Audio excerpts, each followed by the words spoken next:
안녕하십니까. 고금실장의 친절한 부동산입니다. 오늘은 2019년 부동산 시장 전망의 마지막 시간이죠. 토지에 대해서 이야기를 해볼까 합니다. 2019년 전망이라고 하면 사실은 뭐 연초에 좀 빨리 마무리가 됐어야 되는데 어떻게 하다 보니까 너무 늘어졌네요. 벌써 1월 말이 다 돼가는데 이제야 마무리를 짓습니다. 오늘은 이 토지 시장에 대해서 이야기를 해볼까 합니다. 개인적으로 저는 토지를 가장 선호하는 편이에요. 아파트나 뭐 주상복합, 뭐 상가, 오피스텔 여러 가지가 있지만 그 중에서 가장 기본이 되는 게 땅이고요. 이 땅이라는 것을 먼저 어느 정도 인지를 하고 내가 어디가 개발되고 어디가 나중에 되고 어디가 땅값이 올라가고 이런 것들을 좀 제대로 알고 있으면 나머지 부동산 상품에 대해서 이해하는 것도 크게 어렵지 않습니다. 그래서 땅이란 걸 가장 먼저 이해하시는 것을 권장해 드리고 싶어요. 2019년의 토지시장 결론 먼저 말씀드리면 좋습니다. 좋죠. 하지만 주의하셔야 할 것도 분명히 있습니다. 호사다마라고 하죠. 이런 것들을 좀 체크해 보겠습니다.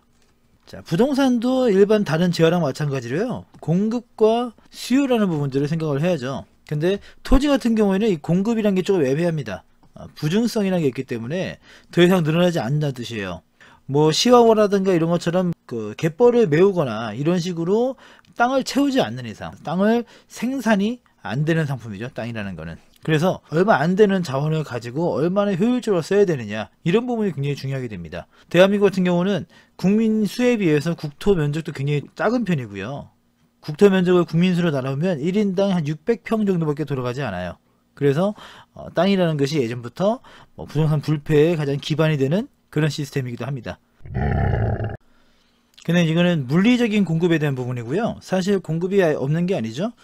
용도 전환이 되면서 그 쓰임새에 따른 공급은 분명히 있습니다. 일반적인 논밭이라든가 산 이런 것들을 개발을 통해서 부지 조성을 하고 상업용지라든가 주거용지 이런 것들로 공급을 하죠. 이런 용도 전환에 따른 공급은 분명히 있죠. 지금 보는 것은 투자라는 측면이고요. 요 용도 전환에 따른 공급은 사실 실수요의 측면이기 때문에 방향이 약간 다르죠. 그래서 일단 토지 부분에 있어서 공급에 대한 부분은 약간 배제해놓고 이야기를 하겠습니다. 이 수요라는 측면을 봤을 때 기본적으로 여러 가지 좀 상승 요소가 있어요. 수요가 많아진다는 얘기겠죠. 그 대표적인 게 일단 저금리 시대, 저금리로 인해서 투자처가 없습니다. 그리고 이 토지 시장 자체의 호재도 분명히 있지만 타 상품들의 악재, 대표적인 게 뭐 공급 과잉 이런 것들 얘기를 하죠. 이런 걸로 인해서 다른 수익형 부동산이라든가 아파트 같은 것들이, 그리고 규제가 강화되는 아파트 이런 것들이 사실상 악재를 만났다고 할 수 있기 때문에 요거에 대한 부분들도 분명히 영향을 미치게 될 거예요. 그래서 저금리 때문에 돈이 갈 데가 없어가지고 땅으로 몰려들고 다른 상품들이 악재를 만나서 이쪽으로 또 돈이 몰려들고 이런 것들을 다른 말로 뭐라 그럽니까? 풍선 효과를 얘기하죠. 첫 번째 요소는 이 풍선 효과입니다. 이게 사실은 어지간한 호재보다 훨씬 더 파괴력이 강하죠. 두 번째는 전문가라는 사람들의 전망들, 그리고 언론 효과가 있겠죠. 작년 말부터 올해 초까지 해가지고요, 굉장히 많은 부동산 전문가라는 분들이 2019년 부동산 전망을 내렸는데 그 중에 토지에 대해서 안 좋다는 분들은 거의 없었어요. 토지 시장은 대부분 좋다, 토지는 전망이 좋다, 밝다, 개발이 된다, 뭐 돈이 몰릴 것이다, 이런 이야기를 굉장히 많이 했죠. 그래서 그런 전망들이 굉장히 많은데 그걸 무시하고 나는 땅을 안 사, 나는 건물을 살 거야, 이런 분들은 사실 많지 않습니다. 이 전망에 따라 많이 움직이거든요. 그리고 이런 것들을 가지고 언론에서는 계속해서 2차, 3차로 뻥튀기가 되고 뭔가 이제 재활성화되는 이런 과정을 거치고 있죠. 그래서 사람들이 올해는 땅 투자가 가장 돈이 되겠구나라는 생각들을 많이 하고 있어요. 물론 그 방법적인 부분이라든가 접근에 대한 부분들은 좀 어렵겠지만 생각들은 많이 하고 있단 말이죠. 반대로 생각해서 지금 시점에 아파트 투자해서 돈을 벌어야겠다라고 마음먹는 분들이 많이 없거든요. 그런 식으로 시장 흐름 자체가 흘러가고 있습니다. 이런 부분 때문에 땅이란 게 좋아 보이는구나 해서 수요가 증가하게 되겠죠.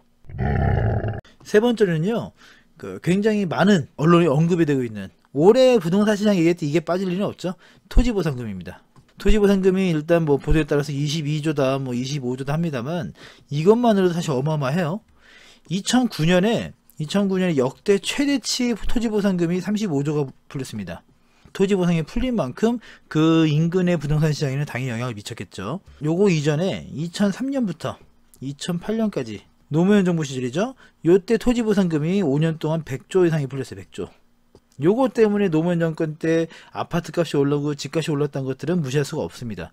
그래서 올 한 해 같은 경우에 최대 25조까지 예상되고 있고요. 이 토지보상금 자체가 시장에 돈이 풀리게 되면 적어도 50% 이상이 다시 부동산으로 유입이 된다는 그 통계가 있기 때문에 지금 요 토지보상금 자체도 부동산 시장에, 그 중에서도 토지 시장에 굉장히 수요가 늘어나는 그런 요인이 적용되겠죠.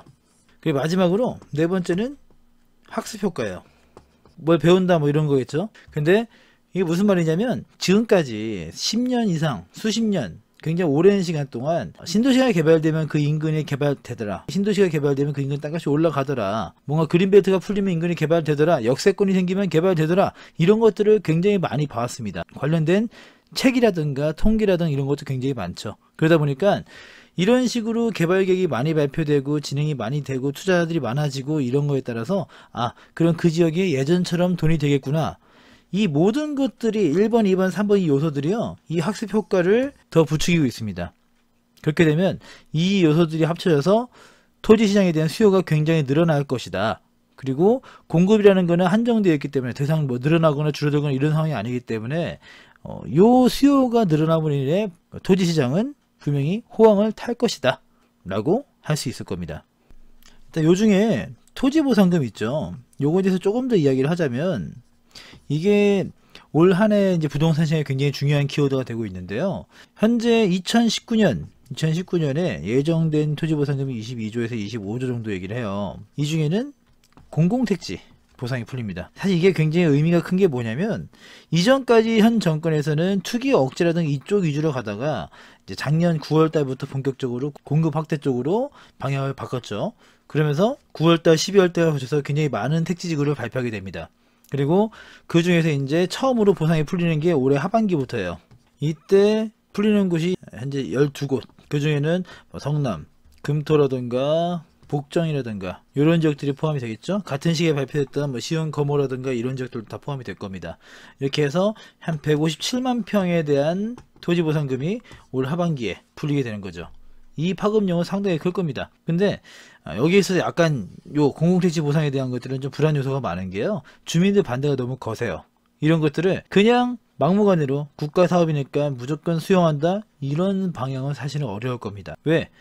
어쨌든 간에 공공주택지구를 만드는 이유가 국민들의 주거복지를 위해서인데 국민들을 위해서란 말이죠. 근데 그 일부의 국민들을 위해서 요 땅 주인들에게 무조건 희생을 요구하는 것도 안 될 말이죠.